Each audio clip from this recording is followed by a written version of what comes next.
નમસ્કાર. અમારી YouTube channel રાજ્યસભામાં સ્વાગત છે. મારો વિષય છે શિક્ષણ વ્યવસ્થા.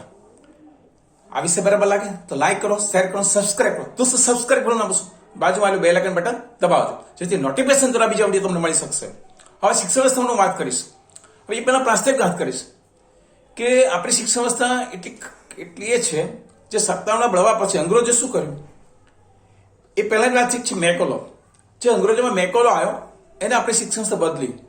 એને એમ થયું કોઈ પણ દેશનો વિનાશ બોમ્બ વિનાશ નહીં થાય, પણ સંસ્કૃતિ બદલો, એનું શિક્ષણ બદલો એટલે દેશનો ઓટોમેટિક નાશ થશે, કરવાની જરૂર નહીં પડે. એટલે આજે આપણો નાશ થઈ રહ્યો છે. આપણે શિક્ષણ બદલે મેકોલો અને એ નહેરુએ પછી ભારત આઝાદ થયું પણ નહેરુએ બદલ્યું નહીં, કારણ કે એને એના સ્વાર્થ માટે ચાલુ રહેવા દીધું આ શિક્ષણ. પછી હાલમાં આપણે ઘણી જે પક્ષી ભાજપમાં ખરાબ માણસો હોય તો નરેન્દ્ર મોદી રાજીનામાની વાત કરે, એમના તો બધા કટલા ખૂબ જ મોટા કૌભાંડ થયા છે. હવે આવું એ ભાજપ માણસ શું કામ ખરાબ છે? અમુક માણસ ખરાબ, અમુક નેતાઓ ખરાબ હોય, કેમ છે? તમારી શિક્ષણ વ્યવસ્થા કોની? નહેરુ શું કામ ચાલુ રાખી? મેકોલો શિક્ષણ સુધારી દીધી, કેમ ના સુધારી? એટલે આમાં આવું થાય ને એટલે કેવાય ભાજપના જે ખોટું થોડું ઘણું કરતા ચડી બેસાય. ખરેખર એમણે તો સૌથી વધારે મોટા કૌભાંડો કરેલા છે. એટલે આ શિક્ષણ વ્યવસ્થા નહેરુ પોતાના સ્વાર્થ માટે ચાલુ રાખી છે. આ બળાત્કાર જે મોદી સમય ડેવલપ થયો મોદીના સમયની અંદર, કેમ કે એ લોકોએ કાંઈ બદલ્યું નથી. એની હોળી હળેથી મોદી સાહેબ ઉપર આવી, કઈ કામ ના કર્યું, કઈ શિક્ષણ બદલ્યું નહીં, ન્યાય પ્રણાલી અંગ્રેજોને લેવા દીધી. એટલે આ હોળી હાલતી મોદી સાહેબ ઉપર. બીજું કસબને ફાંસી ના આપી તો અને 6 સંસ્થા ક્યાં છે? ભારતમાં બની, અને આ 6 સંસ્થા પાકિસ્તાનમાં બની ગઈ. જેને ફાંસી ના આપી માણસ હીરો બની જાય. અફસરના ફાંસી ના આપી એને આપણે મરનારા તૈયાર થઈ ગયા. એવી રીતે પછી કેજો નાશ ગયો તો પેલું મજબૂત થઈ ગયું. ઓડિયોનું જે નેટવર્ક મજબૂત બની ગયું. હવે તમે ભૂલો કરી ભગવાન કોને? મોદી સાહેબે. તમે લશ્કરના શસ્ત્રો વસાયા નહીં, 3000 વૈજ્ઞાનિક મારી નાખ્યા, 22 પ્રમાણિક હતો પતો નથી. આ બધું તમે કન્ડિશન કરી. હવે આપણે બહાર સપ્લાય માલ ના કરીએ તો આપણે ક્યાંથી કમાવાના? અને અહીંયા જે ફેક્ટરી બધી બંધ કરી દીધી. તમારી આટલી તો બુદ્ધિ છે. લાલબહાદુર શાસ્ત્રી હતો ને, એને ફેક્ટરી ચાલુ કરાવી શસ્ત્રોની. કાલ યુદ્ધના તૈયાર કરો. તો પાકિસ્તાન ખોટા પેલા ખ્યાલમાં હતો કે ભાઈ 1962 ચીનામાં હાર્યું, ભારત કે લશ્કર પાસે પૈસા ખર્ચતા નથી. નેટમાં જોજો રાજ્ય દીક્ષ એટલે મળશે. અને પછી ત્યાંના સેનાધ્યક્ષે કીધું કે સવારી ચા લાહોરની, સાનું જમણ દિલ્હીમાં. તો બધું ઊંધું પડ્યું. એને ખબર આપણે નેતા બદલે, ખબર ના આપણે નેતા બદલાઈ ગયો છે. હવે આપણે મૂળ વાત પર આવીશું ધીમે ધીમે શિક્ષણ વ્યવસ્થા પર. એટલે આ મેકોલની શિક્ષણ વ્યવસ્થા ચાલુ છે હાલમાં.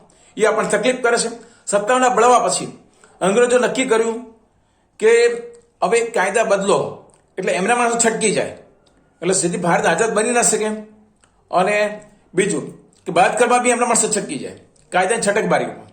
એટલે કાયદા એવા બનાવવામાં આવે, એ બનાવવા ચાલુ કર્યા. અને એમને ડરપોકને વફાદાર એવા IAS ઓફિસર થતા હતા. એ હાલમાં એ શિક્ષણ નહેરુ ચાલુ રાખ્યું કે પોતાના સ્વાર્થ માટે ચાલુ રાખ્યું. દેશ આગળ આવે જ નહીં. હવે આ શિક્ષણ પ્રણાલી પહેલા બદલવાની જરૂર છે.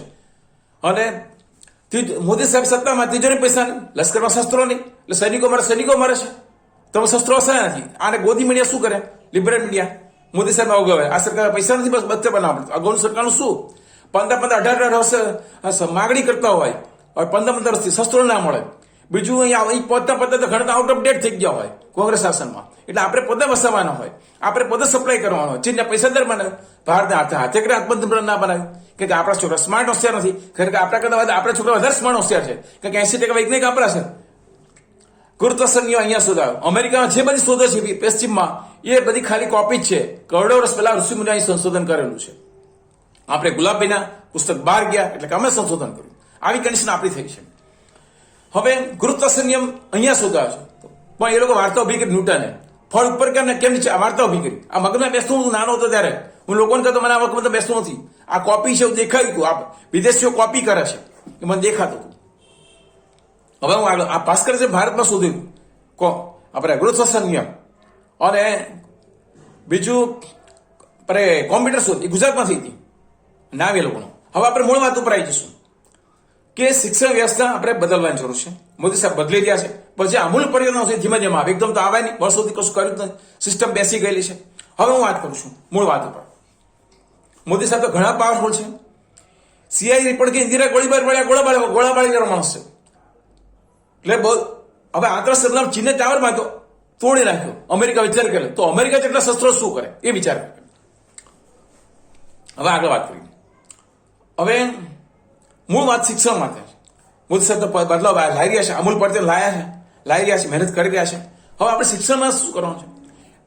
મારી મનગમતી શિક્ષણ વ્યવસ્થા એનો પહેલો સબ્જેક્ટ મારો છે. બીજો આ વિષય છે કે આજના શિક્ષણ ધાર્મિક શિક્ષણ મહત્વ. હવે કે આપણે અહીંયા વકીલ બને છે ને એ એસએસસી પછી 7 વર્ષે બને છે અને અમેરિકામાં 3 વર્ષે, છતાંય વધી જાય છે. તો આપણું ભણતર કેટલું અઘરું કરી મૂક્યું છે. એ લોકો આપણું શિક્ષણ બહારના લોકો લઈ ગયા અને એમના છોકરા સ્માર્ટ હોશિયાર બને, ત્યાં વધારે યાદશક્તિ વધારે હોય. અહીંયા યાદ કેવી રીતે રાખવાનું એ સિસ્ટમ આપણી એ લોકો લઈ ગયા છે. આપણી સિસ્ટમ બોગસ છે એટલે છોકરા આપઘાત કરે છે. ભણતર બી અઘરું કર્યું એટલે છોકરા આપઘાત કરે છે કે ભાઈ મગજમાં ગમે એટલી મહેનત મગજમાં ઉતરતો નથી અને એટલો બધો બુદ્ધિ શક્તિ વિકાસ ના હોય કે જલ્દી બધું ઉતરે ઘણા, અને ઘણા બીજો ટાઈમ ખાન ફાંપવા બધું ઉતરી જાય. અઘરું ભણતરમાં વધારે મહેનતની જરૂર પડે છે, પેલી મહેનત ઓછી જરૂર પડે. હવે આગળ હું શિક્ષણ વ્યવસ્થા વાત કરું કે મને કેવું શિક્ષણ ગમે, એ પહેલો મારો મુદ્દો છે. અને બીજો વિષય છે મારો આજના શિક્ષણમાં ધાર્મિક શિક્ષણ મહત્વ. પહેલા મને કેવું શિક્ષણ ગમે એનું માહિતી આપીશ. મને કેવું શિક્ષણ ગમે એ વિષયના સંદર્ભમાં જણાવવાનું છે. જે શિક્ષણ વ્યવસ્થા પોતાના ઉદ્દેશ્યને સફળપૂર્વક હાંસલ કરી શકે તેવી શિક્ષણ વ્યવસ્થા મને ગમે. તો પ્રશ્ન એ થાય એ શિક્ષણ વ્યવસ્થા કઈ છે?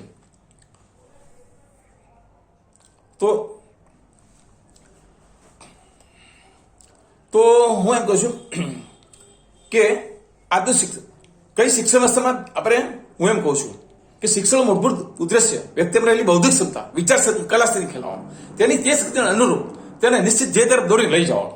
એટલું જ જીવનમાં આવતા સંઘર્ષ સમય જજુમાં તાકાત બક્ષવાનો છે. આ છે વ્યક્તિત્વના વિકાસની વાત.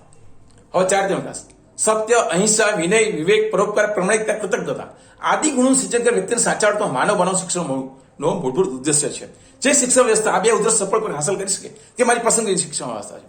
મારી દ્રષ્ટિએ આજની શિક્ષણ વ્યવસ્થા અનેક દોષ છે. સૌપ્રથમ એ કે વિદ્યાર્થીની અંદર કયા પ્રકાર તાકાત છે તે બિલકુલ શોધવા નિષ્ફળ ગયું છે. અત્યારે વિજ્ઞાન, વાણિજ્ય, વિજ્ઞાન આ સિવાય વિદ્યાર્થી કઈ વિચારવાનું હોતું નથી અને આ નિશ્ચિત થયેલા વિવાહોમાં ભારતની મોટાભાગની યુવા શક્તિ ઢળાઈ જાય છે.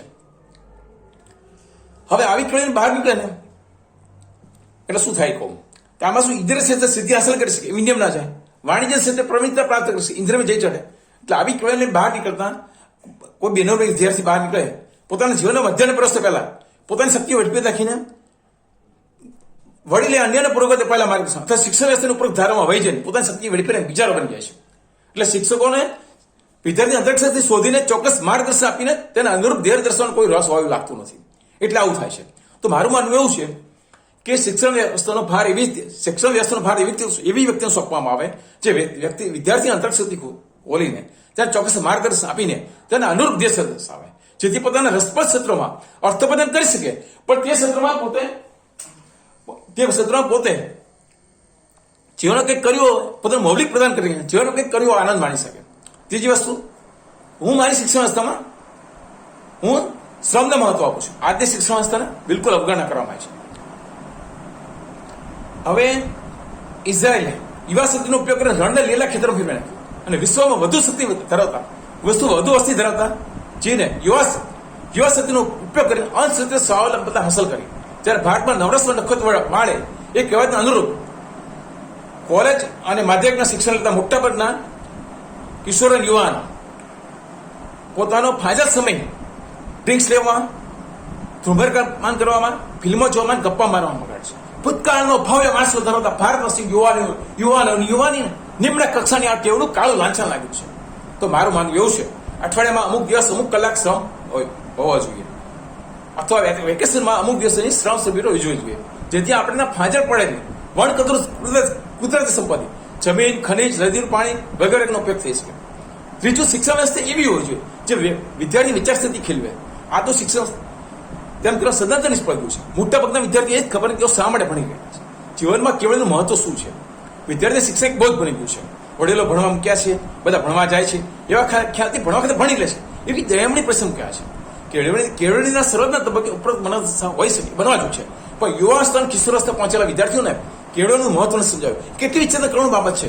મોટા બધા વિદ્યાર્થીઓ પરીક્ષા પાસ થવા ખાતર અને કેટલાક તો પરીક્ષા પહેલા નંબર લાવવા ખાતર ભણતા હોય છે. એટલે કેળવણી એ પરીક્ષા પરંપરા, પાસ થવાનો પડકાર જ્યારે ગર્ધકની પેઢી પર વહન કરવા મોકલે બોજ. આજે પરીક્ષા પાસ કરવા માટે એક બાજુ સ્વરસિદ્ધ માર્ગદર્શન ગાઈડો છે, બીજી બાજુ નિશ્ચિત કરવી પેટર્નમાં નીકળતા પ્રશ્ન પૂછો છે.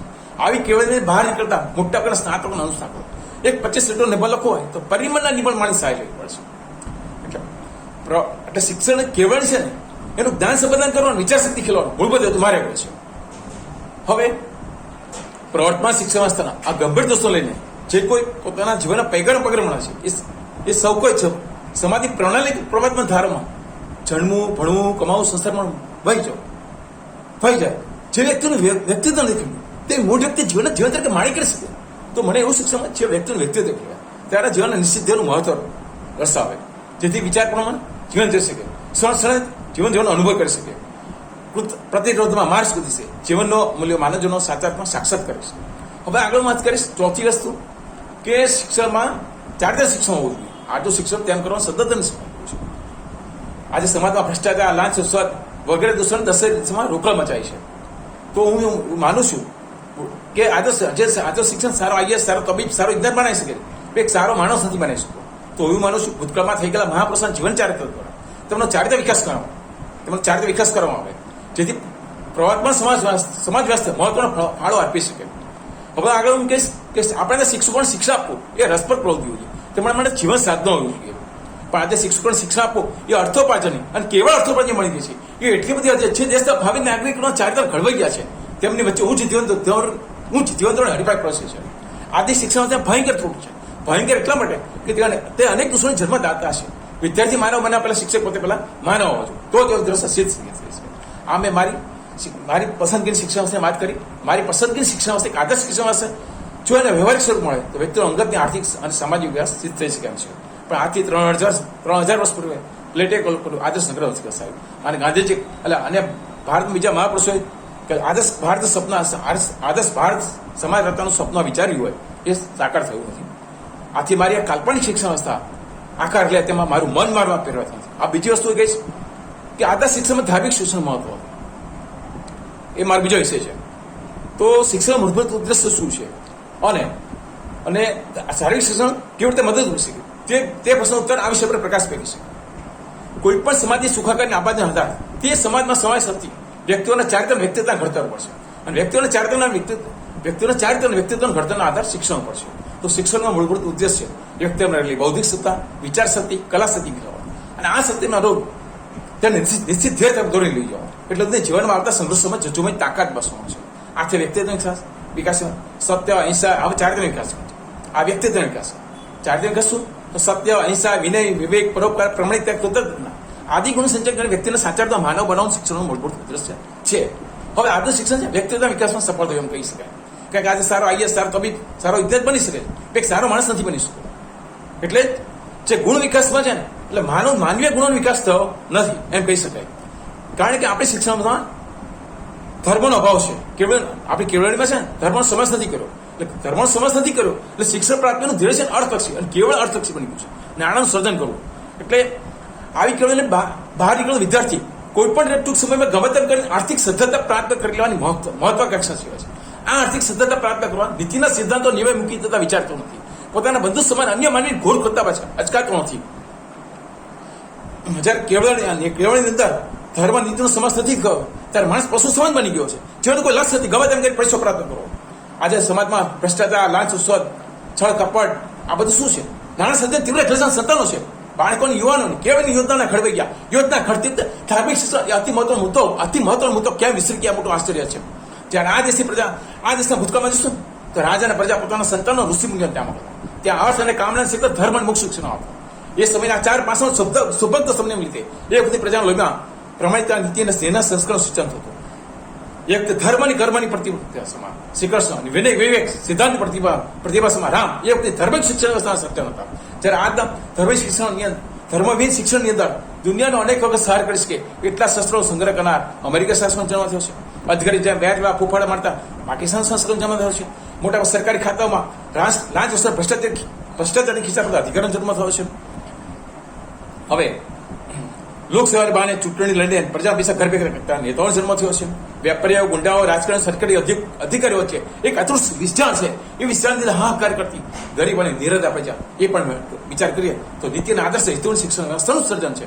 તો આપણે ધાર્મિક શિક્ષણ શું કરી છે? જો જ્યારે કેવળમાં ધર્મ સ્થાન રહેશે ત્યારે બાળકો નાનપણથી લઘુત્તમ જડતા સંતોષ આપવા પડશે. ત્યારે સત્ય, અહિંસા, વિનય, વિવેક, પરોપકાર, પ્રમાણિકતા, કૃતજ્ઞતા આદિ ગુણનું સિંચન થશે આ સંસ્કાર લોહીમાં પ્રવેશ નસોનો વહીને હૃદયનો ધબકાર એક થશે. ત્યારે શું છે? તેના ભૌતિક સંબંધ ઘેરછાણ તીવ્રતા મંદ બનશે. ત્યારે આપોઆપ સમાજમાં દેખાતી બધી દૂર થશે. ત્યારે માનવી બનશે.